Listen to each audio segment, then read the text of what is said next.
Hello guys, welcome back to my channel. இன்றைக்கி நம்ம என்ன வீடியோ பார்க்க போகிறோம் அப்படின்னு பார்த்தீங்கன்னா, பெத்தவன் அப்படிங்கிற ஒரு நாவலோட டீட்டெயில்டான சம்மரி தான் தமிழில் பார்க்க போகிறோம். அண்ட் சம்மரி பார்க்குறதுக்கு முன்னாடி நம்ம சேனல் இது வரைக்கும் சப்ஸ்கிரைப் பண்ணாதவங்க மறக்காமல் சப்ஸ்கிரைப் பண்ணிக்கோங்க. அண்ட் பக்கத்தில் உள்ள பெல் ஐக்கானையும் கிளிக் பண்ணிக்கோங்க. இந்த ஆத்தர் நேம் என்ன அப்படின்னு பார்த்தீங்க அப்படின்னா, இமயம் அப்படிங்கிறது தான் இவரோட நேம். அண்ட் ஆக்சுவலி இது ஒரு பெண் நேம் தான். சம்மரி பார்க்குறதுக்கு முன்னாடி ஒரு குட்டி ஆத்தர் இன்ட்ரோ பார்த்துடலாம்.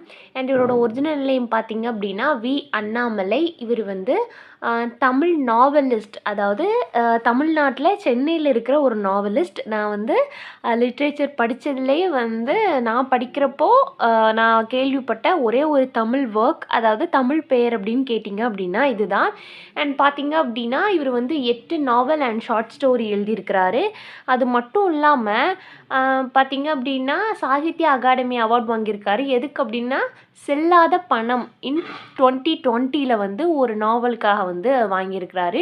இவர் ஃபஸ்ட்டு தமிழன் குவெம்பு சாஸ்திரியா பிரதர் நேஷ்னல் அவார்ட் 2022 வாங்கின ஃபஸ்ட்டு தமிழன் இவர் தான்.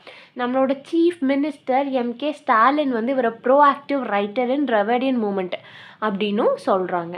அண்ட் இவரை பார்த்திங்க அப்படின்னா நம்ம பார்க்க போகிற ஸ்டோரி எப்படிப்பட்ட ஸ்டோரி அப்படின்னா ஒரு அப்படி ஒரு ஆர்த்தடாக்ஸான தமிழ்நாட்டுக்குள்ளே நடக்கிற ஒரு கதை மாதிரியான ஒரு கதை. அண்ட் நீங்கள் எல்லாருமே பரியேறும் பெருமாள் மூவி பார்த்துருந்தீங்க அப்படின்னா இந்த நாவலோட பயங்கரமாக அந்த நாவல் அந்த மூவி சிங்க் ஆகிற மாதிரி இருக்கும். ஸோ நீங்கள் இதை கோரிலேட் பண்ணி பார்க்குறச்ச உங்களுக்கு ஈஸியாக புரியும். அண்ட் நம்ம பார்க்குற ஒர்க் நான் சொன்ன தமிழில் தான் எழுதியிருக்கிறாங்க. ஸோ இதை ட்ரான்ஸ்லேட் பண்ணது, இங்கிலீஷில் ட்ரான்ஸ்லேட் பண்ணது யாருன்னு பார்த்தீங்கன்னா கீதா சுப்ரமணியன். அண்ட் ஒர்க் 2015 எழுதியிருக்கிறாங்க. ஆக்ஸ்ஃபோர்ட் யூனிவர்சிட்டி ப்ரெஸ் தான் இதை பப்ளிஷ் பண்ணியிருக்கிறாங்க. ஸோ தீம்ஸ் பார்த்துடலாம். அண்ட் இந்த நாவலோட themes caste and social hierarchy, modern moral dilemmas, power and authority, love versus tradition. இதெல்லாமே இது ஒரு மேஜரான தீம்ஸாக இதில் பேசப்படும். அண்ட் இதோட மெயின் கேரக்டர்ஸ் யாருன்னு பார்த்துடலாமா? பழனிசாமிங்கிறது யாருன்னு பார்த்தீங்கன்னா ஒரு ப்ரொட்டகனிஸ்ட் மாதிரி எடுத்துக்கலாம். அண்ட் யார் அப்படின்னா அவர் தான் ஃபாதர். இவரை வண்டிக்காரன் அப்படின்னும் சொல்கிறாங்க. அண்ட் நெக்ஸ்ட்டு பார்த்தீங்க அப்படின்னா சாமியம்மாள், நம்ம பழனிசாமியோட ஒய்ஃப் தான் Samiyammal. And Selvarani elder sister. இவங்களுக்கு 2 பொண்ணுங்க உண்டு. அதில் மூத்த பொண்ணு தான் செல்வராணி. இவங்க ஃபிசிக்கலி சேலஞ்சு பர்சன். ஸோ 2வது பொண்ணு பாக்கியம் இவங்க ஒரு குட்டி ப்ரோட்டகனிஸ்ட் மாதிரி. இவங்களை சுற்றி தான் கதை இவால்வ் ஆகிட்டே இருக்கும். அண்ட் இவங்க தான் யங்கஸ்ட் சிஸ்டர். துளசி அப்படிங்கிறது இவங்க 2 பேரோட கிராண்ட் மதர், அதாவது பழனிசாமியோட அம்மா தான் துளசி. பெரியசாமி யார் அப்படின்னு பார்த்தீங்க அப்படின்னா பாக்கியமோட லவ்வர், ஒரு யங் பாய். இவருக்கு இன்னொன்று என்ன மென்ஷன் பண்ணியிருக்காங்க அப்படின்னு பார்த்தீங்கன்னா இவர் ஒரு தலித் அப்படிங்கிறப்போ அன்டச்சபிள் பீப்புள், அது ஒரு லோ கேஸ்ட் அப்படிங்கிற மாதிரி மென்ஷன் பண்ணியிருக்காங்க. அன்டச்சபிள் பீப்புள் அப்படின்னா தீண்டாமை சொல்லுவாங்கல்ல, அதை சொல்லியிருக்கிறாங்க. அண்ட் உங்களுக்கு புரியும்னு நினைக்கிறேன். இவங்க எல்லாருமே தான் இதில் ஒரு மெயினான கேரக்டர். அண்ட் ஸ்டோரி எப்படி ஃபஸ்ட்டு ஸ்டார்ட் ஆகும் அப்படின்னு பார்த்தீங்க அப்படின்னா இந்த ஸ்டோரியில் பழனிசாமி இருக்கார் இல்லையா, பழனிசாமியோட பொண்ணு பழனிசாமி எல்லாருக்கிட்டேயுமே அந்த வில்லேஜ் பீப்புள் எல்லாருமே பழனிசாமியை திட்டிக்கிட்டே இருக்கிற மாதிரி ஓப்பனிங் இருக்கும். அண்ட் எதுக்காக திட்டுவாங்க அப்படின்னு பார்த்தீங்க அப்படின்னா பாக்கியம் இருக்காங்கல்ல, அவங்க 2வது பொண்ணு பிஎஸ்சி கெமிஸ்ட்ரி படிப்பாங்க. விருத்தாச்சலமில் போய் படிப்பாங்க. அவங்க இருக்கிற இடத்த விட்டு கொஞ்சம் கிலோமீட்டர்ஸ் தள்ளி பிஎஸ்சி கெமிஸ்ட்ரி காலேஜில் போய் படிப்பாங்க. அந்த காலேஜில் படித்த ஃபஸ்ட் இயரே என்ன பண்ணுவாங்க அப்படின்னு பார்த்தீங்கன்னா பெரியசாமி, அதாவது அந்த தலித் பாய் இருக்காங்கல்ல, அவங்கள ஒரு அட்ராக்டிவ்ல 2 பேருமே ஃபெல் இன் லவ். 2 பேருமே லவ் பண்ண ஸ்டார்ட் பண்ணிடுவாங்க. 2 பேருமே ஆஸ் யூஷுவல் அந்த படத்துல எல்லாம் நடக்கிற மாதிரியே ஸ்டார்டட் டு டேட்டிங் அண்ட் வெளியே போகிறது வைக்கிறதுலாம் இருக்கும். அண்ட் இது எல்லாமே பழனிசாமி காதில் விழுந்துக்கிட்டே இருக்கும். யார் சொல்லுவாங்க அப்படின்னு பார்த்தீங்கன்னா இந்த வில்லேஜ் பீப்புள் இருக்காங்கல்ல, இவங்கெல்லாம் அவர்கிட்ட சொல்லிகிட்டே இருப்பாங்க, உன் பொண்ணு என்ன ஊர்மான மானத்தையே வாங்குறா, இங்கே சுற்றுறா அங்கே சுற்றுறா அதே மாதிரி சொல்லிக்கிட்டே இருப்பாங்க. நெக்ஸ்ட் என்ன நடக்கும் அப்படின்னா, பழனிசாமியும் வந்து பயங்கரமாக வந்து வார்ன் பண்ணுவார். ஊர்க்காரங்கெல்லாம் வந்து இப்படி சொல்கிறாங்க அப்படின்னு சொல்லிட்டு அவங்கள சாகிற அளவுக்கு வந்து போட்டு அடிப்பாங்க. மரணடி சொல்லுவாங்கல்ல, அதே மாதிரிலாம் வந்து நம்மளோட பாக்கியத்தை வந்து போட்டு அடிப்பாங்க. ஆனாலும் வந்து என்ன பண்ணுவாங்க அப்படின்னு பார்த்தீங்க அப்படின்னா, அவங்க வந்து மனசெல்லாமே மாறுற மாதிரி இல்லை. அண்ட் ஃபைனலி அவங்க அப்பா என்ன பண்ணுவார் பழனிசாமி அப்படின்னா, நீ வந்து காலேஜ்க்கு எல்லாமே வந்து போக தேவையில்ல, நீ காலேஜ்க்கு போகாமல் நீ என்ன பண்ணு அப்படின்னா வீட்டில் இருந்தே வந்து படி, நீ எக்ஸாம் மட்டும் எழுதப்போ அப்படின்னு சொல்லிட்டு சொல்லுவாங்க. அண்ட் நெக்ஸ்ட் என்ன நடக்கும்னா, நம்ம பாக்கியம் என்ன பண்ணுவாங்க அப்படின்னா, எக்ஸாம் எழுத போகிற டைமிங்லேயுமே வந்து பெரியசாமியை வந்து மீட் பண்ணி பேசுகிறது, அவங்களோட வெளியே போகிறது, அதே மாதிரி இருக்கும்போது ஆல்ரெடி 3 தடவை வந்து ஊர்க்காரங்க எல்லாமே வந்து இதே மாதிரி சண்டை போட்டு, உன் பொண்ணை வந்து கொன்று, உன் பொண்ணுனால வந்து பயங்கர அவமானம் அப்படின்னு சொல்லிட்டு ஊருக்காரங்களுக்கு இதுக்கு முன்னாடி 3 டைம்ஸ் ஓகே நான் கொன்னுடுறேன் அப்படின்னு சொல்லிட்டு ப்ராமிஸ் பண்ணி கொடுத்துருக்காங்க. எந்த அப்பாவுக்கு தான் வந்து பொண்ணை கொல்ல மனசு வரும்? ஸோ ஆல்ரெடி இவருக்கு வந்து 2 பொண்ணு தான். அதில் வந்து ஒரு பொண்ணு வந்து ஃபிசிக்கலி சேலஞ்ச், இன்னொரு பொண்ணை வந்து கொலை பண்ணுறதுக்கு இவருக்கு வந்து மனசே இல்லை. இந்த ஊர்க்காரங்களோட மேஜரான ப்ராப்ளம் என்னவா இருக்கும் அப்படின்னு பார்த்தீங்கன்னா காஸ்ட். ஏன்னா வந்து அந்த பையன் வந்து லோவர் காஸ்ட்டு, தலித் அப்படின்னு சொல்லிட்டு வச்சுருப்பாங்க. அண்ட் அவங்கள விட இவங்க வந்து கொஞ்சம் வந்து ஹையர் காஸ்ட் அப்படிங்கிற மாதிரி சொல்லுவாங்க. ஸோ இது வந்து அவங்களுக்கு 4th டைம் மறுபடியும் ஊர்க்காரங்க எல்லாமே வந்து உன் பொண்ணால் வந்து இந்த ஊர் பேரே கெட்டு போகுது அப்படிங்கிற மாதிரி ரொம்ப வெளியே நின்று பேசுவாங்க. அண்ட் உங்கள் பொண்ணை வந்து நீங்கள் கொன்றுங்க அப்படின்னு சொல்லிட்டு சொல்லுவாங்க. அப்படி கொல்லுங்க அப்படின்னு சொல்லிட்டு சொல்கிற பொண்ணு வந்து என்ன பண்ணுவாங்க அப்படின்னு பார்த்தீங்கன்னா, ஒரு லேடி கையில் வந்து ஒரு குழந்தை இருக்கும்.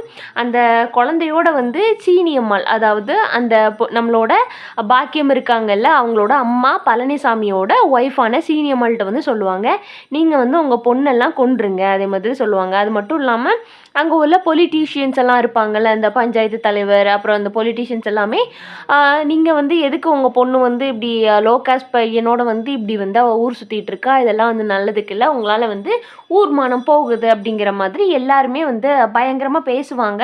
இது எல்லாமே வந்து பெரியசாமி கேட்டுட்டு இருப்பாரு. ஃபைனலாக ஊர்க்காரங்க எல்லாம் என்ன சொல்லுவாங்க அப்படின்னு பார்த்தீங்கன்னா, இவங்க பேரண்ட்ஸுமே இந்த பொண்ணு வந்து பிஎஸ்சி கெமிஸ்ட்ரி, அதாவது யூஜின்னா 3 வருஷம் தெரியும்ல, அந்த 3 வருஷமே வந்து அந்த பொண்ணை கன்வின்ஸ் பண்ண பார்த்துருப்பாங்க பாக்கியத்தை. பட் அவள் வந்து கன்வின்ஸ் ஆக மாட்டா. அவள் வந்து ஸ்ட்ராங்காக இருப்பாள். அவன் அந்த தலித் பையன், அதாவது பெரியசாமியை தான் வந்து கல்யாணம் பண்ணணும் அப்படிங்கிறதுல வந்து அவள் பயங்கர ஸ்ட்ராங்காக இருப்பாள். அவள் மனசை வந்து யாராலையுமே மாற்ற முடியாது. இப்போது வில்லேஜஸ்க்கெல்லாம் என்ன பிரச்சனை அப்படின்னு பார்த்தீங்கன்னா, அந்த பையன் வந்து ஒரு அன்டச்சபிள், அவன் வந்து தலித் லோ காஸ்ட் அப்படிங்கிறது இவங்களோட பிரச்சனை. பட் நம்மளோட பழனிசாமிக்கு என்ன அப்படின்னா, அவரோட பொண்ணை வந்து அவங்க எல்லாருமே கொலை பண்ண சொல்கிறாங்க. பொண்ணை வந்து அக்செப்ட் பண்ணவும் முடியல, அந்த பொண்ணை வந்து வேண்டான்னு சொல்லவும் முடியாமல் வந்து அவர் வந்து தவிச்சிட்டு இருப்பார். ஊருக்காரங்கெல்லாம் ஃபைனலாக என்ன சொல்லுவாங்கன்னா, ஒன்று உன் பொண்ணை வந்து நீ தூக்கில் தொங்க விட்டுரு, கொன்று தூக்கில் தொங்க விட்டுரு, இல்லை அப்படின்னா அவளை வந்து பாய்சன் வச்சிரு, ஒன்று தூக்கு போட்டு சாக சொல்லி, இல்லைன்னா பாய்சன் கொடுத்து நீ வந்து அவளை கொன்று அப்படின்னு சொல்லுவாங்க. மறுநாள் காலையிலேக்குள்ளே வந்து ஏதாவது ஒரு முடிவு வேணும் அப்படின்னு சொல்லிட்டு ஊர்க்காரங்கெல்லாம் கேட்டிருப்பாங்க. இது வந்து 4th டைம் வந்து ஊர்க்காரங்கெல்லாம் இதே மாதிரி சொல்லிட்டு போவாங்க.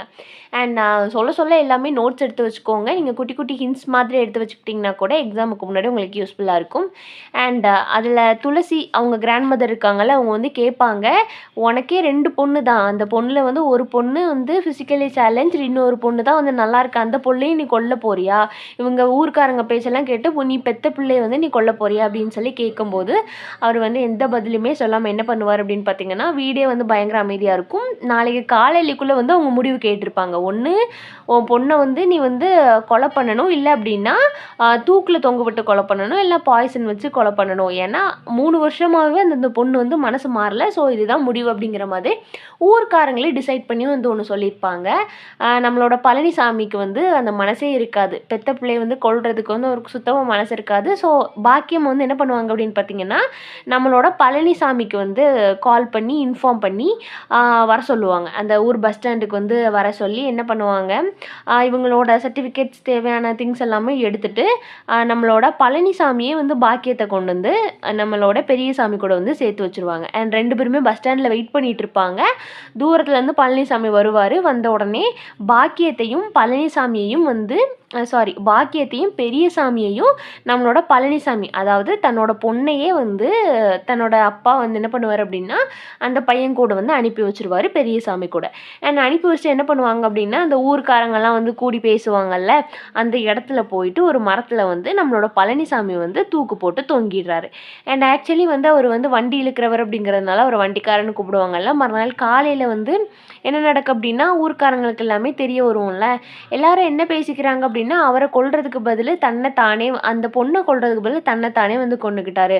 இது வந்து இந்த ஸ்டோரி வந்து அவர் இறந்ததோட வந்து அந்த நாவல் வந்து கம்ப்ளீட் ஆயிரும். அண்ட் அதுதான் வந்து சம்மரியும் கூட. ஒரு பெத்த பொண்ணை வந்து அப்பாவால் எப்படி கொல்ல முடியும்? அந்த பாசத்துக்கும் இந்த ஊர்க்காரங்களோட தேவையில்லாத இந்த வெட்டி கௌரவம், அதாவது தன்னோட காஸ்ட்டு தான் வந்து பெருசு அப்படிங்கிற அந்த ஒரு தேவையில்லாத விஷயங்களுக்கும் வந்து நடுவில் வந்து மாட்டிக்கிட்டு அவர் வந்து ஊர்க்காரங்களுக்கு பயந்து போய் அவருக்கு வந்து தன்னோட பொண்ணும் வேணும், அதே நேரத்தில் வந்து அந்த ஊர்க்காரங்களை எதிர்த்து அவரோட காஸ்ட்டை விட்டுட்டு அந்த பொண்ணுக்கு வந்து அவரே வந்து வீட்டில் கூப்பிட்டு வச்சும் மேரேஜ் பண்ண முடியாத நிலைமைக்கு வந்து அவர் இருப்பார். ஸோ ஊர்க்காரங்களுக்கு பயந்து போய் அவர் வந்து சூசைட் பண்ணி இறந்து போயிடுவார். அண்ட் இதோட வந்து அந்த நாவல் வந்து முடியும். இவ்வளோ தான் நாவலோட டீட்டெயில்டான சம்மரி. அண்ட் சம்மரி பார்க்குறதுக்கு முன்னாடி இது வரைக்கும் நம்ம சேனலை சப்ஸ்கிரைப் பண்ணாதவங்க மறக்காமல் சப்ஸ்கிரைப் பண்ணிக்கோங்க. அண்ட் பக்கத்தில் உள்ள பெல் ஐக்கானையும் கிளிக் பண்ணிக்கோங்க. தேங்க்ஸ் ஃபார் வாட்சிங் and subscribe for more videos.